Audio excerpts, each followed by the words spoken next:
YCP నేత మాజీ MLA కాసు మహేష్ రెడ్డి మరోసారి వివాదాస్పద వ్యాఖ్యలు చేశారు. టీడీపీ నేతలను వదిలిపెట్టే ప్రసక్తే లేదని, పాకిస్తాన్ పారిపోయినా తరిమి కొడతామంటూ రెచ్చగొట్టి వ్యాఖ్యలు చేశారు.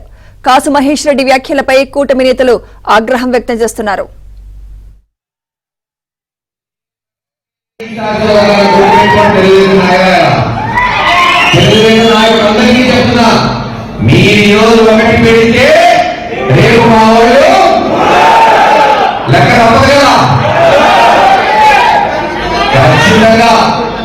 ప్రతిదానికి ప్రతిఫలం ఉంటుంది.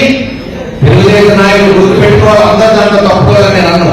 మనం ఎలాగైతే జగన్మోహన్ రెడ్డి గారు ఈ పార్టీని అనుకున్నామో దాంట్లో కూడా ఉన్నారు. 60-70-80% మంచి చేయాలనుకునే వాళ్ళు ఉన్నారు. కానీ ఒక 10-20% ఉన్నారు చిల్లరు.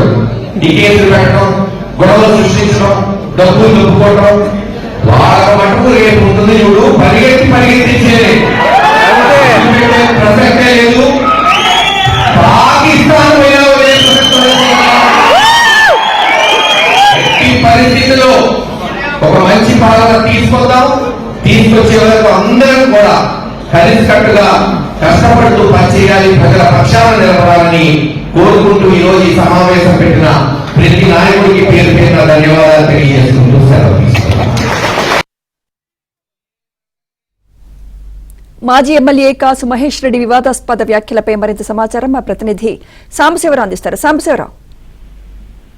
సుమిత్ర, పల్నాడు జిల్లా గురజాల మాజీ ఎమ్మెల్యే కాసు మహేష్ రెడ్డి మరొకసారి రెచ్చిపోయాడు. ఇటీవల ఆయన గురజాల నియోజకవర్గంలోని మాచవరం మండలంలో కార్యక్రమంలో వైసీపీ కార్యకర్తల సమావేశంలో టీడీపీ కూటమి కార్యకర్తలను ఉద్దేశించి ఆయన వివాదాస్పద వ్యాఖ్యలు చేశారు. ఇప్పుడు మీరు కర్రలతో వస్తే రేపు మేము గొడ్డలతో వస్తాం, గ్రామాలు జిల్లాలు కాదు రాష్ట్రాలు దాటి పారిపోయే విధంగా తరిమి కొడతామంటూ ఆయన రెచ్చగొట్టే విధంగా ప్రసంగం చేశారు. ఆ ప్రసంగంపై కూడా రోజు పల్నాడు జిల్లా గురజాల నియోజకవర్గంలోని మాచవరం, దాచేపల్లితో పాటు పలు చోట్ల కూటమి నేతలు ఫిర్యాదులు చేసిన నేపథ్యంలో మాచవరం పోలీస్ స్టేషన్ ఆయనపై కేసు నమోదైంది. అయినా తగ్గకుండా నిన్న జరిగిన ఎస్సీసెల్ నియోజకవర్గ మీటింగ్ లో కూడా మరొకసారి ఆయన కార్యకర్తలను రెచ్చగొట్టే విధంగా అయితే మాట్లాడారు. ఇప్పుడు ఒక కేసు పెడితే రేపు అధికారంలోకి వచ్చిన తర్వాత టీడీపీ వారిపై 10 కేసులు పెడతాము, పాకిస్తాన్ పారిపోయినా సరే తరిమి కొడతామంటూ కూడా ఎవరిని వదిలిపెట్టే ప్రసక్తి లేదు అనే విధంగా కూడా ఆయన